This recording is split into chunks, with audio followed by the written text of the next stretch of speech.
Welcome to Discover Indie Film. I'm your host, Jeff Howard, and I've got three gentlemen on Zoom right now.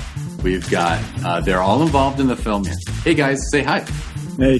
Hi. Hello. All right, they are the team, part of the team that made the excellent short film Flat that was at Film Invasion Los Angeles in 2020, and we'll talk about what it was like to have a film festival in June of 2020. But I will introduce them. We have the writer-director, Evan Ostrow. We've got the editor, Marshall Thompson, who I looked at the credits and is also grip. So grip and editor, which is, not everyone does those two roles. And the film looks amazing, so you always got to give credit to everyone gives credit to the cinematographer, but grips are key, right? Mm-hmm. And our third person is Elias Serpa, who was the composer, and I'm about to tell you where to watch the film. The composition, the score is fantastic in this film. So you should watch this film Flat. And you know how you watch it? You go to Amazon Prime Video and you search for Discover Indie Film, and it's in Season 4, Episode 4. It plays with a super cool film called The Lost Weekend. They're two shorts. They play wonderfully together. They're both super cinematic. Your film is so cinematic.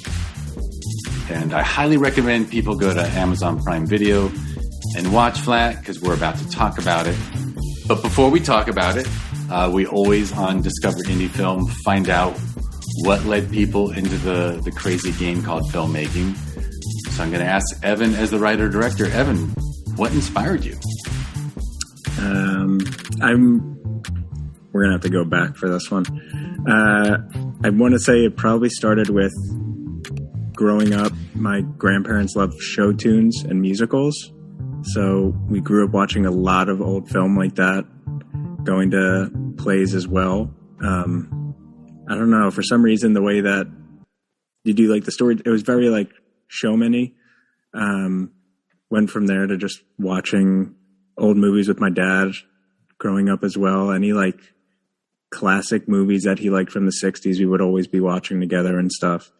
After that, I realized that you could go to school for it.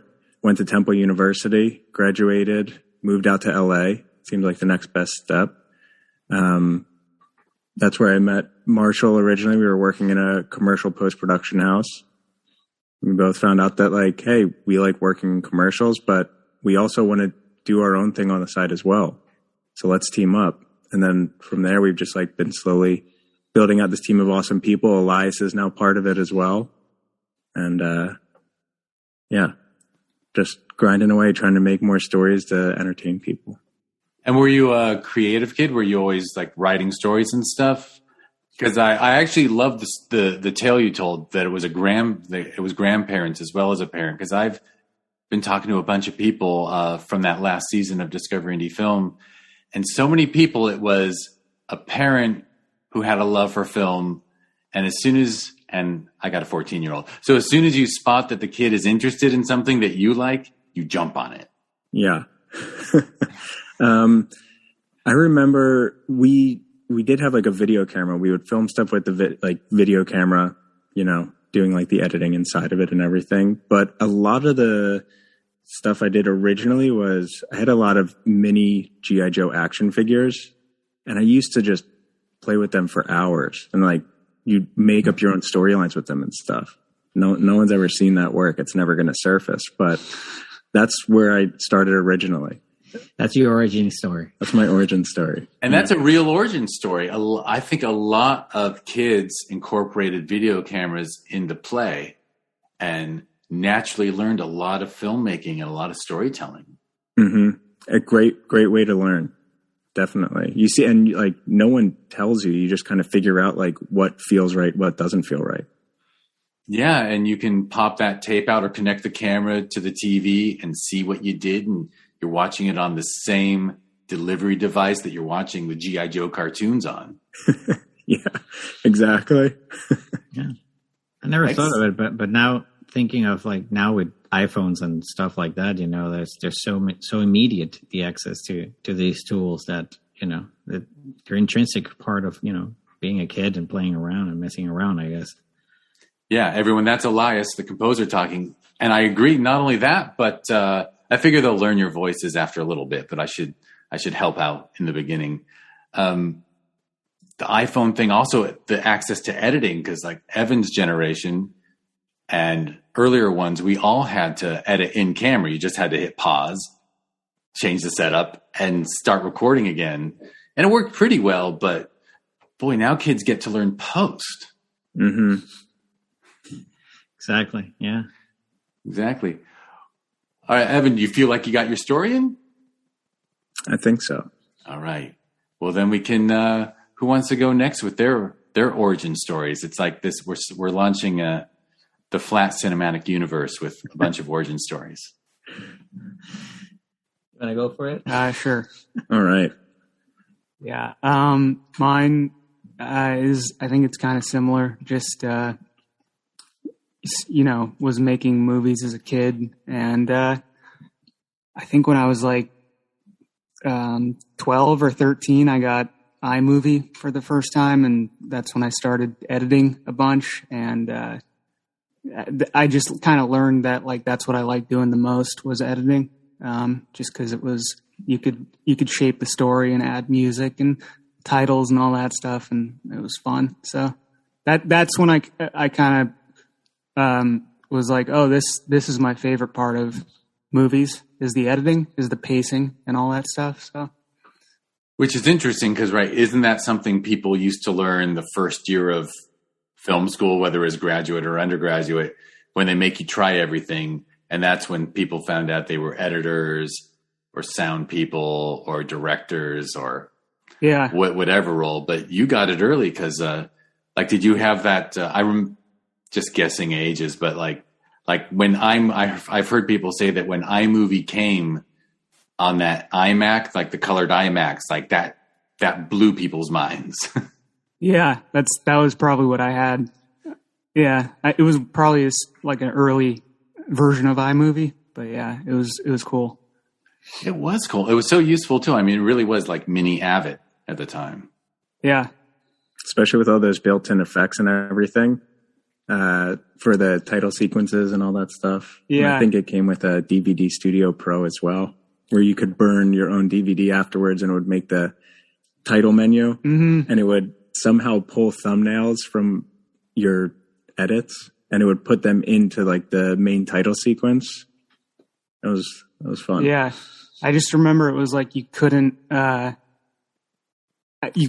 stack video, you couldn't layer video or stack video or anything. It was still just kind of like editing in camera, where it was like back to back, and that was cool enough. And then once I learned how to really edit, I was like, oh wow, you can do a lot. This is really cool. So. Yeah, it gets a lot more powerful, but at least you could correct mistakes that one could not correct if it was editing in camera, right? Yep. Excellent. And so Evan was at Temple. Did you go to school for it? Yeah, I went to Vancouver Film School in Canada. Oh, excellent. I love Vancouver.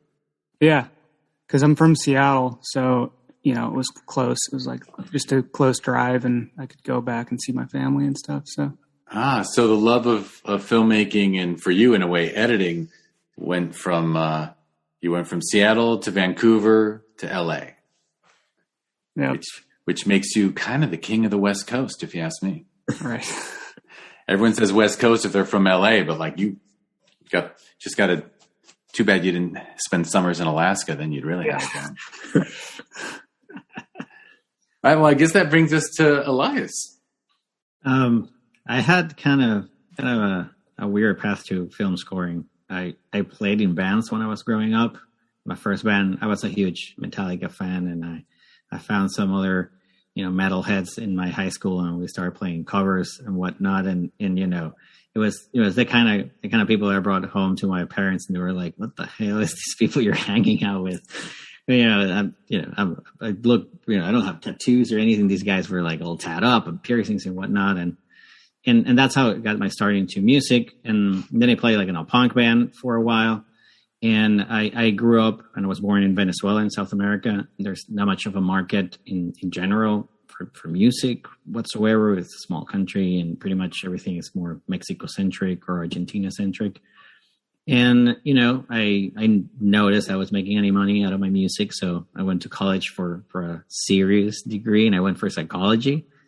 And funny enough, back home, you graduate and you can already, take patients and whatnot. So I worked at a psych ward with a bunch of mental people there.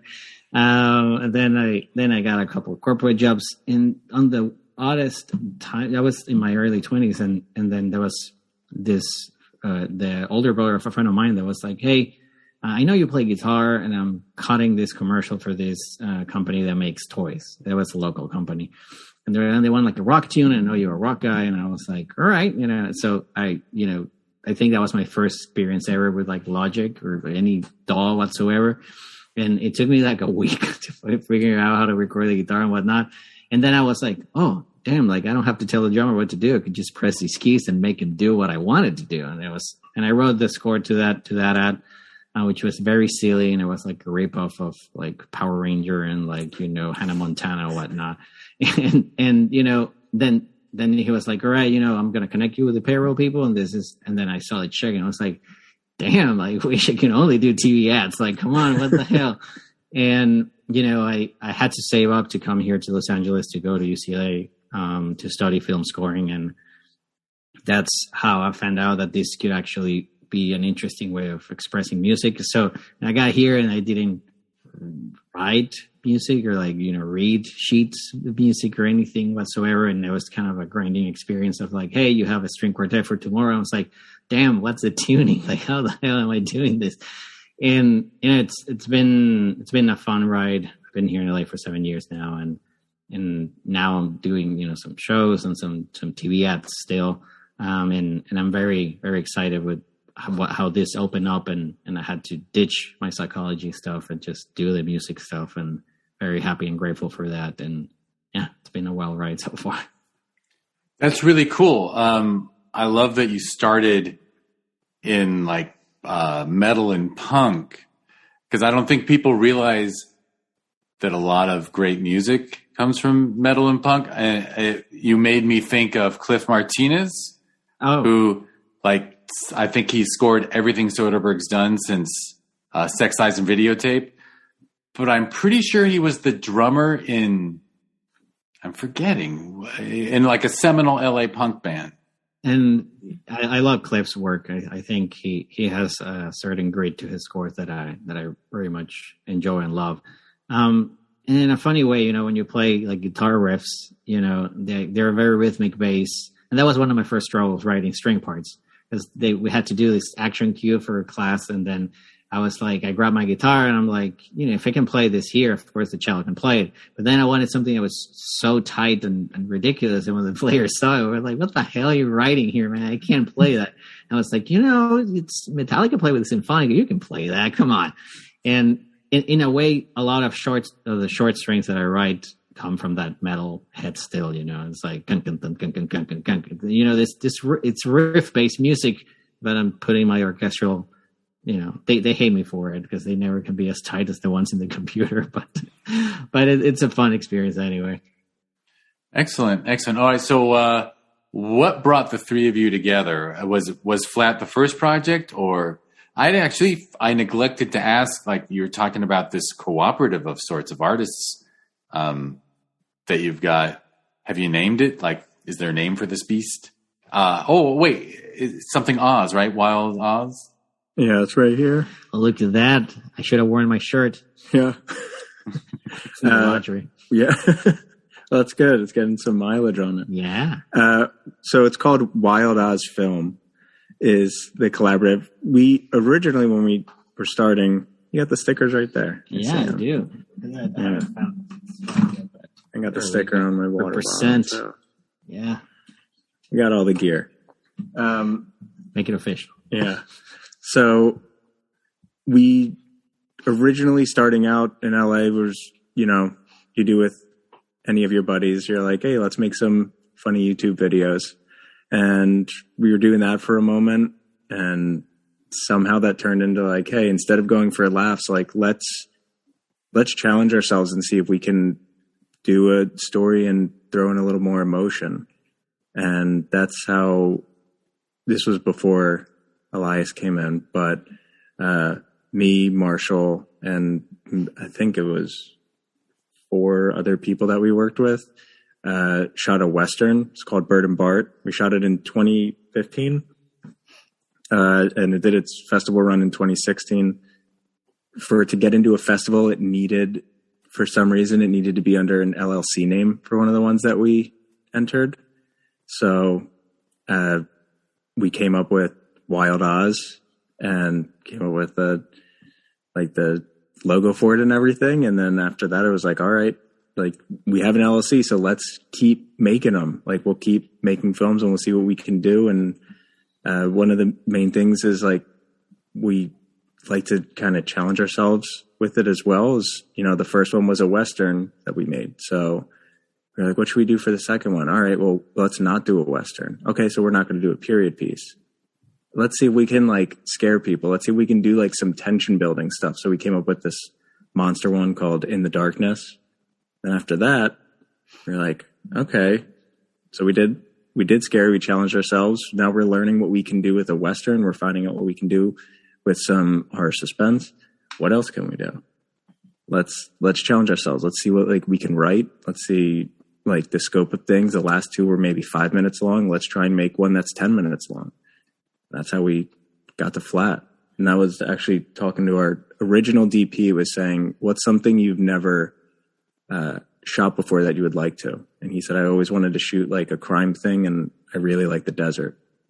I'm like, okay, we'll work around that and we'll figure out how to make a story for you. It's so funny because it has Western elements in it and it has scary elements in it. Totally does. It's like, what can we do? We did this too and it worked out, so let's just mash up.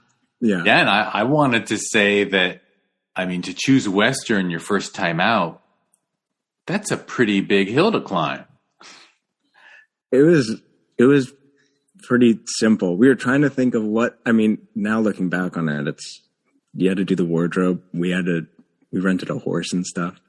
We thought it was very low budget when we made it. We found this ranch up in the Santa Monica Mountains in Malibu that we were trying to find just like a horse to rent. And they were like, oh, well, if like you rent the horse, you can, it's X amount of money to put it on a trailer. You have to pay for the gas. You have to do all that. You need a stunt coordinator. You need someone to feed the animals wherever you're going. And then you also have to get all this crazy insurance on top of it. And you're like, okay, well, can we rent your your ranch and we'll just shoot wherever your farm isn't, and we can like the horse will just be there? And they're like, yeah. And you're like, okay, we'll do it there. It was way low budget. That's problem solving. That was problem solving. But it seemed simple. It was a really easy story we did. It was two saloon robbers who were on the run.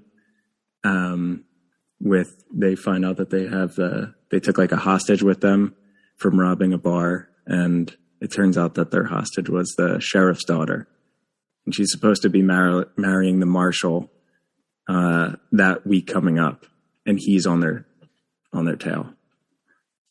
I'm noticing themes. I saw Elias nodding his head too. There are some themes here of people committing crimes and being on the run. I love hearing the synopsis because I think analysis shows that 80% of Coen Brothers scripts involve a kidnapping. Like it's just, and crimes is just a really fun way to get launched into storytelling where it's compelling to find out what's going to happen. Mm-hmm. Like it's also, yeah. Oh no, I was going to say it for shorter form. It's just nice to build a quick history to the characters too. If you need to know who they are, you can paint the background rather than showing it for the most part. Yeah. Like we didn't show the robbery in Flat. Who, what, and why, like in one problem, right? It's like you kidnap this person, and then you know all this stuff just by knowing this one act that they did, and what's pushing them, what's motivating them. Yeah, exactly. Yeah, for sure. That's definitely one of the things I notice in Flat is efficiency in storytelling. Like you just start with a Mustang in an alley, and then you show it's been hot wired, so we already know this is a woman sitting in a stolen car. And then 2 people run up with bags, and you're like, doesn't matter that we're nowhere near a bank. It's just like we know whether it's a bank or a jewelry store or whatever. Like we know what's going on, and it just works. Mm-hmm. Yeah, in the deleted scenes, you actually get to see what's in the bags, but that ended up on the cutting room floor. I didn't know. You didn't see that cut? No, I didn't see that cut. That's a good call, man. Yeah. Keep it mysterious. Exactly. It's like the briefcase in Pulp Fiction. Exactly. Yeah. And with each film, like one of the things to praise about Flat is the transitions. Honestly, I think one of the things that, like, as a festival programmer that, like, made me a big Flat fan is that you're using the technical aspects of film for fun. Like, it's in a fun way. Like, it almost makes me think, because sometimes people try to be technically proficient just to show that they can. But you're actually using technical brilliance here and there to tell the story in a fun way. Like, it adds fun to it when you do the stuff with car doors and you do, lots of interesting things, whether it's the editing or the transitions or the music, cinematography. I bet I know why your DP wanted to go out to the desert, because it just looks great. Looks awesome. Yeah. An exterior day in the desert, like 90% of his job is done, right? Yeah, exactly. Although you did drone stuff too, which looked fantastic, right? Yeah, we did. That was like a last minute decision after we did the initial cut? And you were saying, like, Marshall was like, it feels like we're missing something in the beginning.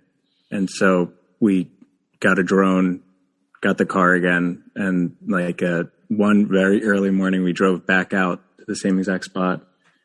And we filmed as the sun was coming up, and it came out awesome. I'm loving hearing all of these details, because so much of what they're mentioning was the things that struck me the first when I was watching it, because they sent it without any score whatsoever, which, in my experience, usually you get some temp and some stuff, and this was dry. And yeah, I think it's a great establishing shot. When I saw that drone shot, and, I was like, okay. And, this is a great moment to start pulling people into what this story is going to be about. And I think in short film, like, people are going to rush up to the point, like, fairly too quick. Like, the first 2 minutes of watching any short film, you can watch it without any music and it will work. You're figuring out what you're watching, And mm-hmm. I think you guys, instead of like jumping like many other short films to what's the motive and what's going on, you hold it off a little bit, and it was like, let's, show people where we're at. Yeah. I remember and I think you did do the whole cut without any temp music. That was all just by feel for what felt right as it was, as it unfolded. And then when we got the score back from Elias the first time, and you hear that like guitar echoing in the distance, and it's just like playing by itself. And you were like, let me know if you have any notes. And we're like, dude, this is perfect. This is the greatest thing I've ever heard in my whole life. Oh man, these guys are a dream to work with. Yeah. This is a fun interview, because obviously Marshall and Evan were sort of involved in the story from the beginning, but then Elias comes in once you've pretty much got an answer print of sorts, right? You've locked picture. So all the stuff before locked picture, really, Elias wasn't a part of. Mm-hmm. Yeah, and not privy to, there's, it's so funny being a composer in a way. It's like these guys, they went through hell and back, and they bring you this baby, this sacred baby they made. And then I'm supposed to put like the name on the clothes on it. And I'm like, man, like, it didn't do anything to deserve this position, and hearing them, I'm just amazed, because I love the short. As soon as I saw it, I was like, oh, these guys are onto something, and all the transitions and the pacing. I cannot praise the pacing enough, Marshall. I think it's and the fact that you guys made it work. It worked for me watching it without any music. I was like, these guys know their craft, and they're true artists and what they're doing. And I'm so happy I get to put the cherry on top, because I come in like, the last 2 weeks of whatever that they're doing. And yeah, pretty sure, didn't you, and unless this was another thing that we worked on, but didn't you do like the beginning of it on your, like you recorded it on your phone or something? Like you were traveling, so you were on I was leaving. I'm talking about West Coast. I was living in Fort Portland. I was going to spend a week there with my wife and hang out, and then you guys sent me the thing. I was like, can you send me a little sample? I was like, well, what's the reference? They gave me some references. And I just pulled up my phone and then like recorded some guitar stuff that I thought it could work. And then on the flight, I was with my headphones and GarageBand. I was like adding string pads and whatever, not even to picture, but I was, I was thinking of what I saw in the opening, and then I sent that over, and he was like, "Oh, it works perfect." And I'm like, "Damn!" I was just trying to craft like a little demo to. I don't know. I like making demos and to prove myself that I can make your score. Yeah. not when you want to make sure they like the direction you're going before you devote too much time to it. In a way, yeah, because the sound world, especially nowadays, plays so much. It's not the musical material itself; it's so much about the tone and the instruments that you're picking, so much as what the instruments are doing. That and again, I did some fake electric guitar on the iPhone thingy, and it worked out well. And funny enough, they liked it so much that then I had to like find out how the hell you export stuff from your iPhone into your actual proper DAW to try to copy the theme that I wrote there, because I didn't know, what the hell I was doing. Yeah. And Marshall, did you just already knowing who the composer was going to be, is that why you just skipped temp music entirely? Or no, I mean, I didn't know Elias was going to score it or anything. We just, the whole time we were editing, we were thinking like, we're going to put music in here eventually. And there were points where we were like, man, I'm not sure this is quite working. Like something feels off. And then we got the music back, and I remember, like Evan said, we were talking, we were like, oh wow, it's done. Like, man, this is perfect. So it's just cool to see all that come together. Thank you guys. And it was like sheer luck how we met too. We met at our friend Marco's birthday party, who's an editor that I've worked with, and I forget how you guys know each other. It's the same post house, wasn't it? Him and I were working together freelance, and he had his birthday party, and we were at like some bar eating pizza and stuff, and my girlfriend and I sat down with Elias and his wife, and there was a good amount of people there, but literally like the four of us took over a booth and we hung out there, just the four of us, the whole night, and we all just hit it off. And then I think I was like, oh yeah, we're working on this short. Like, I compose, and I'm like, all right, cool. Do you want to join the team? Like, we have an edit ready. So. Yeah, and you were overly too shy about it. So you were like, it's you didn't believe as much as I thought of what I watched. Like, he was like downplaying it a lot. He was like, we did this little thing. It's in the desert, and it's not there yet. And as soon as I saw the first cut, I'm like, what are you talking about? It's amazing. I'm so happy to be part of what you created here. It was really good. Right, so you met him once you'd already had Flat in the Can and were editing? Oh yeah. It was so lucky. I mean, I don't think it would have had the same legs it has if Elias didn't score it. Oh man. For sure. Yeah. Thank you. That's the best compliment you ever give any composer whatsoever. Actually, I want to back up and ask a question that's a little, or like more like the development era, because I know Evan talked about just sort of giving yourself a writing assignment of sorts, but you sort of made it sound like it's a collective decision. Like, is there a brain trust of collaborators who talk about what the next focus will be, and then it's sort of like you're the Trey Parker, like everyone decides, okay, here's the story, now Trey has to go write it, like. Kind of.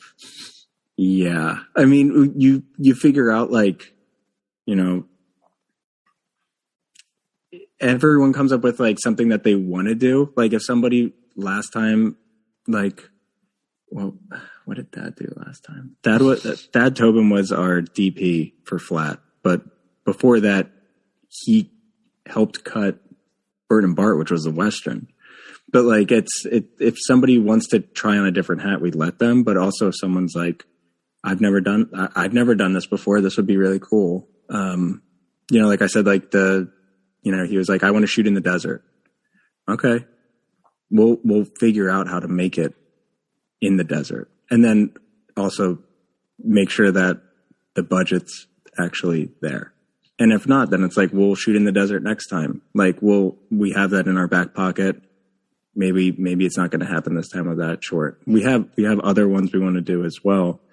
Future projects where you don't have to get there yet, but that maybe they could have happened before Flat, but Flat just ended up working out in the way that it is, that one fell to like the forefront as a priority for us.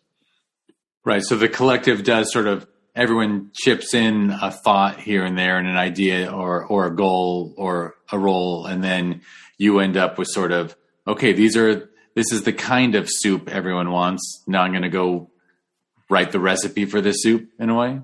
Yeah. Yeah. You said it way better than I just did. Yeah. Well, I'm just trying to help out. And I got to ask about the beetle. Like you made great use of that beetle. Who was that? You just was that like written and you had to hunt it down, or? It was just some B-roll that we saw, and we were like, "Oh, that's cool." Well, that was Veronica that shot that. Mm-hmm. Veronica Graves was our producer.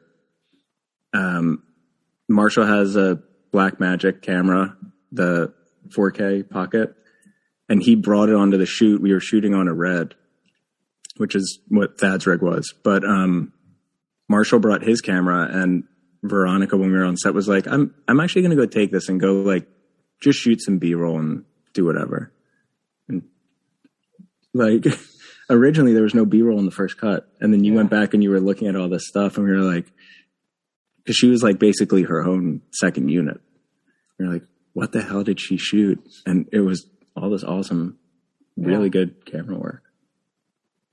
Yeah, I mean, that was my crack about DPs loving the desert, because it really is, you can just go out with a camera in the desert and just find beautiful things and interesting things. I mean, it's such a foreign landscape to us city dwellers. It's so barren in a way, but at the same time, there's so many subtleties and colors and shades of brown and sand and the sun, and it's a magical place. I come from the Caribbean. Like when you see sand, you usually have a beer and there's like a wind breeze and the ocean. And then you go to this place and it has its own vibe. And I agree with you. It's a very interesting place to look at. And no wonder there's so many, artists that live down there and they do, sculpture work and stuff like that, because it's a very inspiring place. Mm-hmm. And it's a dangerous place. It's threatening. It's threatening the human life to be out in the desert too long, right? And that's dialogue. Yeah, I mean, you put in that dialogue right there. Mm-hmm. So you put characters in a precarious situation and see where it goes, I guess. Yeah, the race against time. For sure. Yeah. And, of course, they're on the run. Yeah, they're racing. Yeah. And they're running from Banji, of course, as well. Yeah, they're running from Banji and they're running to Canada, which I see we got a Canadian connection on here. I forget. I think that originally they were going to go to Mexico. And we were like, so many people go to Mexico.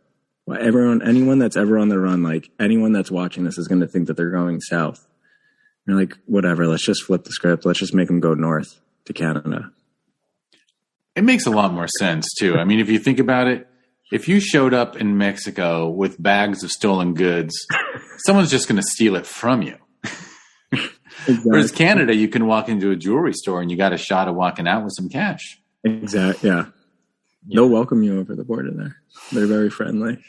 Yeah. Except unless you have COVID. Canada shut themselves off to us because, anyway, I won't get into it. But which this was pre-COVID too when we shot it. So they very did much. Well, I'll say they made it over the border, but I We don't actually know, do we? That's for the viewer to write their own story. That's true, because they got another vehicle. They stole another vehicle after their first vehicle they stole. And then good at carjacking. They're good at yeah. Yeah. That's why they're professionals.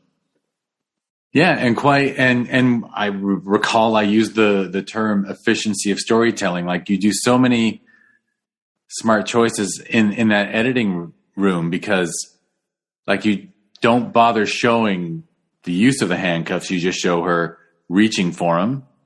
And then, we know what happened. Like you don't bother with every laborious detail, which honestly, at the indie film festival movie level, not everyone has the guts to, not everyone is so dedicated to pacing. Let me put it that way. Yeah. I think that what's something that everyone always says, like, your audience isn't stupid.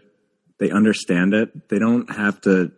It's way more fun to put the puzzle together than have someone hold your hand the whole time and show you what's going on. 100%. And it's much appreciated by people like me who watch like 1,000 films a year that get submitted to festivals. Right, cool. Well, so you guys have this good experience. It sounds like it was because it's a group of people who all know and trust each other and know they can count on each other. It sounds like you have really a good experience, shooting and editing, and then you kick it over to Elias for score. And then off to the festival circuit? Yeah, which actually I want to throw in there once more to toot Elias's point again. But you're embarrassing me. The other thing that worked out so well with the score as well is that, because you count, like, coming from like a grittier musical background, and also you have such a love for horror film. I do. That really upped the intensity of when stuff really got serious, when the final showdown and stuff. It's still, like, anytime I watch it, it still gets like my heart racing like crazy. So it was a really good combination of yeah. I have to say that of the projects that I've worked, the last couple of years, I think the short film you guys made, in a way, it was very clear to me what the short film wanted the score to sound like or be, and where to start and where to, like. Funny enough, this wasn't one of those more like, parsimonious jobs where you could do a spotting session and I'm coming in there, coming out there. You guys were like, this is the short, and it worked fantastically without a score. So I was literally just doing whatever I thought could be just the spots where it could improve and where because it worked without music, you didn't feel compelled to make things work, right? It's not like a frigid love scene then that I have to put love music to kind of sell what they were trying to sell. It was like, all this is here, as you're saying, there's very smart storytelling. There's the people running. I was like, if you put like some sort of ticking stuff or, some rhythmic stuff to make it more urgent, for people who don't know if they're being chased, they don't know if they're being shot at, like, you don't know. And I think that was a very interesting way to score this, because it was more about the feeling of where it needs to be and the freedom that you guys gave me to do that too. Mm-hmm. Instead of like, try to make it work here and this is supposed to be tense. And with the Benji one, I was like, the guy comes running in, the actor is great, he looks mean. And I was Gerardo like, Vitale. Yeah. Gerardo, yeah. And I was like, how can I up this and make it more intense? And I thought, of course, of beating heartbeats and whatnot. And I went to one of my synths over there, and then I just cranked the hell out of it, made it very greedy. And then, like, while I was watching, I was like writing the picture, and then he started talking, bring the filter down, kind of make it muffle and quiet. And then, she's looking at him, and I would just crank it back up, Also Venezuelan. I just want to throw that out there. Yeah, Gerardo is also Venezuelan. Yeah. So if you want to make a good film, hire the Venezuelans. Oh, look. hey, you got to hire these guys, which are masters of cutting and filmmaking. Yeah. Yeah, I mean, I think it doesn't get said, maybe it gets said often enough, but a thing about film is it's not just collaborative. Every role is make or break. You know, if there's one bad performance, it's not going to work. And if the performances are great and the cinematography doesn't quite cut it, it's probably not going to. And of course, the edit, oh my God, it could be, you know, fantastic on the page, fantastic on the set, and then you get an editor who doesn't see things the same way, and it comes out lousy, you know. And there actually are films ruined by bad scores as well. Yeah. I mean, if you hadn't, I think actually Elias showed a lot of restraint at times with the score because, you know, you were focused on the energy of the film, but you didn't do stuff that sometimes bothers me. I won't say what famous directors do this too much, but like, you know, they really try to tell you what to feel, and they, you know, they'll like around the kiss, they would have thrown in some like swoopy strings and shit like that. Like you used it as a tool to just, you devoted it to what the film needed. You know, you didn't feel like you had to score every moment. Yeah, and talking about the romance part that there's there in the short, that was, you know, it took me a while to get to what's there, and you know, I wanted to feel romantic, and that, you know, like sparks are flying, but it's not like a kiss romantic, and it's not like, you know, finally after the end of the peril they're finally together. It didn't have that energy, and I was like, how can I make it kind of a meet cute in a way, but not really go at it with this. Yeah, as you're saying, very cliche sounds, and yeah, and it was like synthesizers, and it was this percussive thing, and it was, you know, it had like a chirpy sound to it, and you know, I got it by accident, and then I was like, oh, I like this sound, just tapping this box, going through the synths and stuff, and I was like, oh, what if I change the chord? And then it was the sound of a box with wires pretty much, but it worked very romantically. Well, very cool, and so. I assume the whole team was happy when they got to see it? Yeah, I think so. I think that because we didn't show any of the actors, Gerardo, Elise, who played Des, Elisa Moore, and Corinne, who played Jackie. The first time that they saw it was when I'm pretty sure the whole thing was put together. And they were like, or no, we were doing a little bit of ADR with the mixer, Tom Palantonio, who's also awesome. He's worked on like everything I've ever worked on. Tom, if you're listening, hi. But yeah, they were like blown away by it. They really, really enjoyed it.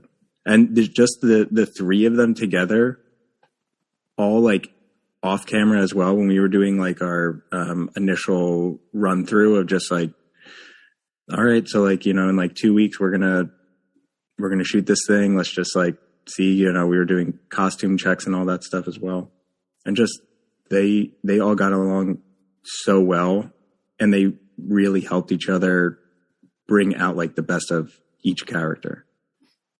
And they were like, I think like You're standing this way when you're talking to me, but I feel like if you stood like this way, that could make me react better like this. And like, they were, yeah. Yeah, the shorthand is clearly there. Yeah, and the backstory, I mean, like you said, besides all the other ways you told the story of a robbery and an escape and a this and a that, also their relationships are very clear. Mm-hmm. Yeah. Particularly The Ring, right? The Ring was a great tool, storytelling device. Yeah, that was also, I feel like, a happy accident as well, because that wasn't in the original script either. We wrote like 9 or 11, maybe 12 versions of the script before. Wow. Yeah, I am kidding with the baby they bring me. and so wait, so it was never in a script, and then did someone happen to have it on like Like in the desert shot when she puts her arm up for a card, did you happen to notice the ring? And he said, hey, let's make something of that? Or how did the ring come into play? I think you found it in the B-roll originally. But like the ring, I feel like we like made that up as we were shooting it that day. I think so. All right. You would have had to, because you did ring specific shots. We did them and dialogue. But originally it was them like robbing a jewelry store. So we wanted to have jewelry in it. And the ring, other than the other jewelry we had, which it just didn't like play on camera right. And it just felt like there was like no real meaning to ever have a scene with it. That's what's on the cutting room floor. But we did have the ring originally, and then I forget how it came about. Yeah. But See, we need like a BTS team. We'll have to hire like a behind the scenes team to film us while we're coming up with this stuff. yeah. Almost all right. All indie films, like you're like, God, the story behind the film is really good, but when you're making an indie, everything you do is gotta end up on. You got to put all your effort into what comes out on screen. Yeah. But it would be cool, yeah, because I think it seems. Well, I won't. I mean, I'm not too worried about spoilers, are you? But well, let me jump to the next. If they haven't watched it yet, I mean, it's out on Amazon. It's on the series, which is awesome. If no one has checked it out yet, it's $1 to rent. Everyone's got $1, and it goes to like really like funding the indie movement, which is awesome. Yeah, it's truly. Yeah, I mean, and for $7.99, people can get the whole season. Yeah, and I think you get 24 shorts in 10 episodes, and they're all really good. Yeah, and these are like self-funded, truly independent films. And I think it was like, I forget the name of it, but you told me to watch it. It was in season 1. I think it's episode 7, but the same road that we shot flat on was shot on the same road as this other short that you guys had. Was that Trunk Space? Where the two women are in the car and they pick up a hitchhiker? Yes. Yeah. Trunk Space. Yeah, Trunk Space is actually season 1, episode 1. Oh, it's episode 1. Okay, I'm wrong. Although there was a point where our order on Amazon got messed up. But we fixed it. It was, yeah. Yeah, Trunk Space was awesome. And it's, two girls driving. It's the location. It's very similar. But I mean, yeah, the location's literally the same exact road. When they do like the establishing shot, and I'm like, yep, I know that curve very well. Those rocks. Interesting, though, because it's very different looks. Like, you recognize it because you know it. But if I watch both films, I mean, they're both deserty, but yours is a lot more reddish. I think that one, it's a lot more, like, has a tan vibe. I think maybe because you got that sunrise or sunset shot. Yeah, definitely coming up at, like, that. I mean, that would have been, like, 4:45, 5 o'clock in the morning, because we shot that also in the spring. So the sun rises a little earlier.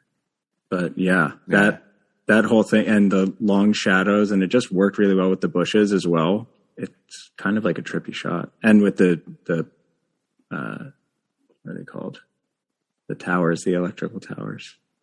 Just looks the power lines. Power lines, yeah. Just looks awesome. All right, so here's a question. Now that did you get some theatrical festivals in before COVID slapped us? We got one. Which one? Culver City. Mm-hmm. We got into Culver City, and then Discover Indie was next. Or no, Film Invasion. Sorry. Yeah, I know all these different names are like very, very, very close. Yeah, they're all incorporating indie and film in their titles. Mm-hmm. But yeah. Film Invasion. So Film Invasion LA was second. So you got in Culver City. They were lucky enough to be before lockdown. Yeah, they were I think they were in like November or something. Yeah. maybe. Oh, okay. So they were November 2019. December, yeah, it was 2019. And then Film Invasion was next, which that was we were talking about it earlier. That was a whirlwind. It was wow. It sure was. I mean, we had no. I mean, you can imagine what it was like on the festival side. To realize, with 4 to 6 weeks to go, they're like, no, this. I mean, there was no leaving home at that point. You sure as I was actually. This is kind of funny. I was thinking, well, we don't have to have screenings, but we have the theater rented. I could just do all the Q&As there, just me and the filmmakers. And one of our board members said to me,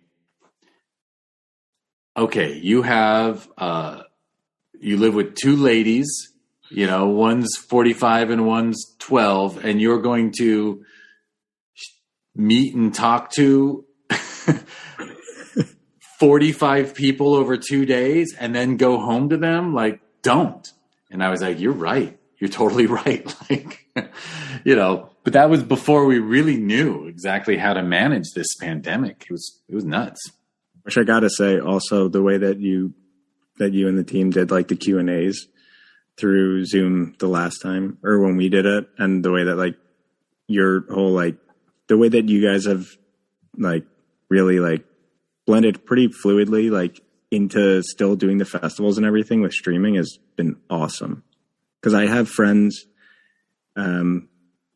which I grew up in Pennsylvania, but I have a lot of friends that are back there that they never would have been able to see flat in a festival if it wasn't for you guys going digital. And they were right. That was. I appreciate what you said. And actually, the funny thing is, do you remember our original plan was live stream? Yeah, with live Q&As afterwards, hopefully with audiences. And night one, well, first of all, it was ridiculous because I think we still had Time Warner back then. Spectrum hadn't bottomed out, but my internet went from 250 megabits per second down to 12. And it was going up and down all day. And I was like, oh my God, what's going to happen with this? And then if the filmmakers' internet slowed down, the live stream thing blew up on night one. And then we just had to pull the plug and say, all right, let's record a bunch of Zoom Q&As and put them on Vimeo. And oh my God, the viewing numbers were huge because I think it was pretty early in the process for lockdown virtual festivals. So yeah, I think we had 8,000 unique viewers, and I was like, wow, it was good. That was good timing. Yeah, and I appreciate the positivity about our I don't even know the jiu-jitsu moves we had to go through since I really didn't, a lot of people said, oh, just give out awards and you're done. Mm-hmm. And I'm like, this festival isn't about that. That's we got to have a screening and a Q&A. It's all about discussing the films. And, cool thing is if you guys end up, some huge team, you get handed Star Wars 19, then people can go back and see the Q&A from June 2020. And then they can go back and, and that'll be video. And then they can go back to this too and be like, hey, they talked for an hour with the dudes who did Star Wars 19. Yeah. Did I not go high enough in number? I don't even know what number they're at. No, they've only gone to 12, right? Manageable. Yeah. Technically 9, right? Episode 9. Oh yeah, 9. Although yeah, that's right. Count the stories, the side stories. I think it could be closer to 12. True. I think you're right. Groovy. All right. So what has gone on for you? Did you do more virtual festivals after Film Invasion? Los Angeles? I should always say Film Invasion, Los Angeles. I think we did 2 more other than that. And then kind of we ended up stopping And then we were like, all right, well, let's focus on the next one. Like, let's start working on the next one. 2021 will be an easier time. We'll all be outside again and stuff. And that didn't really happen. So like we're still, yeah. Like I don't know. I feel like you get it out there. We did what we set out to do. And then now instead of, continuing to push it to be in festivals, now we're like, all right, let's start the next chapter. What's the next story we want to tell? And I think we have like 2 or 3 stories that we're working on currently. I don't know if I'm getting ahead of the questions now. No, you're right on. My next question was going to be like, have you, did you give yourself the recipe for the next couple? Like, you want to do another genre, you want to do, or go deeper into a crime film, or? There's one that's more of like a paranormal thing. Please make that one, please. Yeah, I know. That's kind of almost like a cabin in the woods type of thing. Cause that's the other thing, right? Like now we wanted to expand. Originally we were going to make a sequel to Bert and Bart, the Western. And we wrote it with like 12 or 15 people in it. There was supposed to be like a posse in it. And there was a big shootout scene that was going to happen and everything. And now from the pandemic, we were like, okay, so let's go back to smaller. Like, let's just make like an intimate story with like 1 or 2 people again. And like, we can be patient. You can always make the bigger stuff later. But we have a paranormal one. We have the Western already written. And then we've been working on a couple other like super mini shorts. We've been trying to do these things. They're called Tiny Ozas, that we incorporated in with the pandemic, where we try to make like 1-minute short films. And they're just for social viewing. I was going to say 1 minute. That's like the Instagram. Yep. Magic number. 59 seconds. 59. Yeah. So if you can do 59 seconds, so it repeats, that's like the gold standard. But, yeah, which is also really fun because it's challenging. How do you tell a story? How do you hold someone's attention? A minute's really short, but it's also really long for somebody scrolling. So it is. So you've been doing that, and you've got the other ones in your back pocket, and you're waiting. Yeah, everything's is like planned, but just being patient. Yeah, because if you're going to do it right, the COVID protocols add so much expense. Exactly. Yeah. Which also, and I also would always push for safety of everyone rather than rush something and not, we wouldn't beat around the bush with it either, with protocols and safety measures. And if we can't do it, then, hey, we just can't do it. Yeah. And if you do it wrong, you're screwed. But it does feel like, and it's a lot, especially with indies, right? Normally, well, I imagine you shot flat in a weekend? We shot flat in, 2 days. 2 days. So one day in the desert. You can't get everyone together at a Airbnb out in the desert for 2 weeks and wait 2 weeks, and you got a safe bubble, and then it's not practical. Like you're getting it done in 2 days. Mm-hmm. Which was awesome. We really powered through it. We were very sunburnt after shooting in the desert for like 8 hours. Like the whole, us and the sound guy and the camera department and everything. I remember when we wrapped on Sunday shooting the parking garage scene, we all went down to the bar the bar down the street to have a celebratory drink. And you could just see who had been outside in the elements the whole time. Like the actors looked great.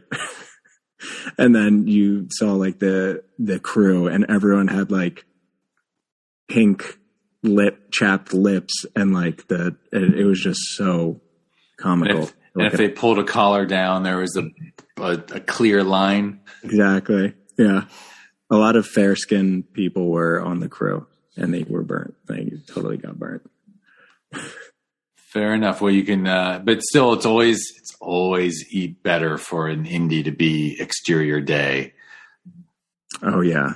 Oh, I feel bad for those people who love to write nighttime scenes. I mean, that's really good for their DP though. He gets to really have control of the light. Good for them. Yeah, but you just need a lot of them. You just need a lot of them. Yeah. You need a lot of lights to make it look like there are none. Yeah. Madness. All right. Well, I feel like we're at the point where we know what you guys are doing next. Anything you want to add? No. We're good.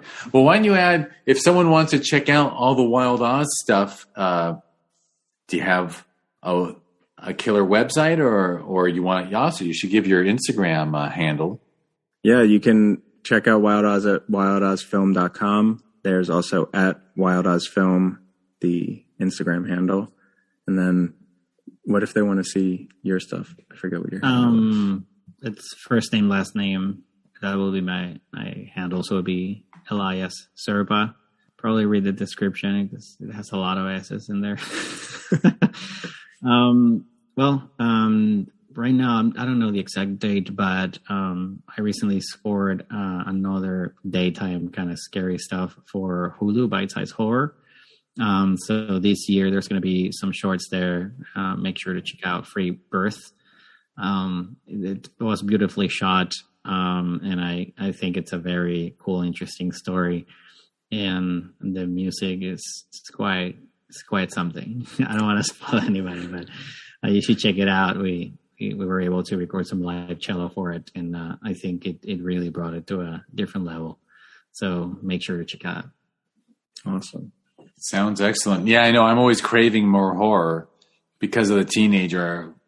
All through COVID, we watched horror every weekend, and I got to admit, when we ran into the situation where Amazon said, "Okay, too many people are watching your TV series, you have to shift it to a pay model instead of included with Prime."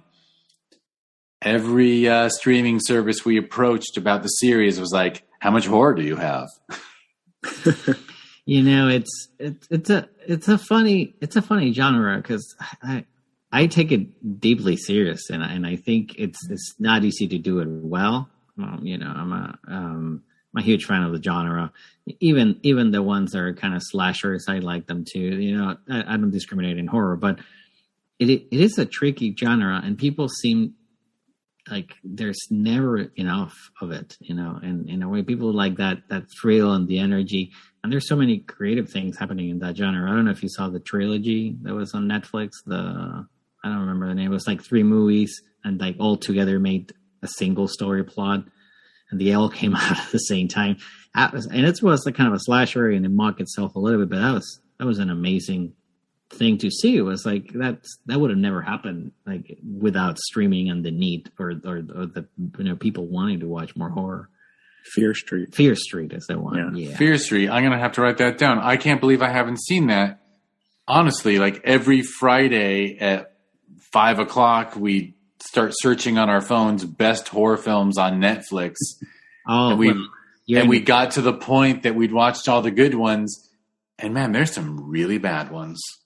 Yeah, it's especially when you're watching with a 13-year-old who, like, if there's no jump scares in the first 10 minutes, he's out. Yeah, she's just on Snapchat going, "Why would I pay attention to that?" Like, wow. Like I had to watch Saint Maud by myself essentially because she could not be interested in that film. It was way too thinky. Yeah, I've been toying with watching that one. I saw another one recently that was, very good. The Fear Street, I love the score, and it's a slasher, but it doesn't take the slasher label too seriously, which I thought it was very refreshing. It's not like it has silly moments and it mocks them. It's not like you're supposed to, kind of buy into it. And yeah, the score was amazing. And the fact that it was 3 movies that made up like a 6-hour movie that it made sense from top to bottom, I'm like, chapeau to these guys. I'm like, It was these all guys, different decades too, right? Yeah, So that's kinda cool. the last one goes to like the 1800s or 1700s and stuff like that. It starts like very 80s, then like goes to a different decade, and then it goes to like period piece, and then it goes back and wraps up. Like it's amazing. It's R.L. Stein was the one that wrote it. So it's got it. So it's it's an adaptation. Yeah, but he had like this. I don't know if it's a trilogy of books or whatever, but it's like his teen like spin on horror, not so much written for kids, which is what right. He wanted to grow up, or he wanted to hit an older audience than Goosebumps. Exactly. And excellent. I think he nailed it. It's really good. I have to say, when you said that, I'm always hoping that like through these festivals and these mixers we have, if 10 filmmakers got together and said, let's each make a 9-minute short, but give them a through point, like you could actually get a feature with 9 affordably made shorts, or 10, whatever math, 6 times 15. I don't know, a lot of ways to get to 90. You only have to lock in the crew, right? The cast. Sorry, you can just get the same cast throughout. So they build the character and push it through. You could go Slacker route too. Richard Linklater, where there's just one piece after another. Little vignettes, for sure. All right, well, I guess we're probably ready to move on to the next podcast. So people know wildozfilm.com. Mm-hmm. And I'll ask, so you're, it's an ostrich, right? Your logo's an ostrich? Yeah, it's a running ostrich. Running ostrich. So the Oz is ostrich. It's not Australia or like Dorothy. No. Although, yeah, it is OZ. It is OZ. Yeah. Wild OZ, the film, wildozfilm.com is how people find you. And now I'll go on my closing outro spiel, although we'll chat a little after I visit, but I'll give all the websites and social media handles. So the first one I'll say is Discover Indie Film. It is this podcast, and there's a companion TV series. So go to discoverindiefilm.com if you want to learn more. And on social media, it's at DIFWins. And if you want to watch that series, particularly the film Flat, which these 3 gentlemen collaborated on, go to Amazon Prime Video.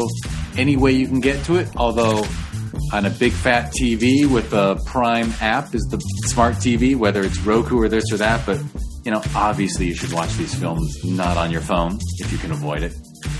So go to Prime Video and search for Discover Indie Film and grab season 4, or if you just want Flat and The Lost Weekend, which are 2 kick-ass films, go to season 4, episode 4. And we talked about Film Invasion LA, which is a film festival that I happen to be the head programmer of, and that's what inspired this podcast and the TV series. If you want to learn about Film Invasion LA, we have it every June. And you can learn at filminvasionla.com, and on social media, it's at Film Invasion LA. And there is a sister festival in November called the Sherman Oaks Film Festival. And that's ShermanOaksFF.com, and it's at ShermanOaksFF on social media. And I have completed my obligated URLs and social media handles. Thank you so much, Evan, Marshall, and Elias. Thank you so much, Jeff, for having us. Yeah, thanks for having us. Thanks for putting this together.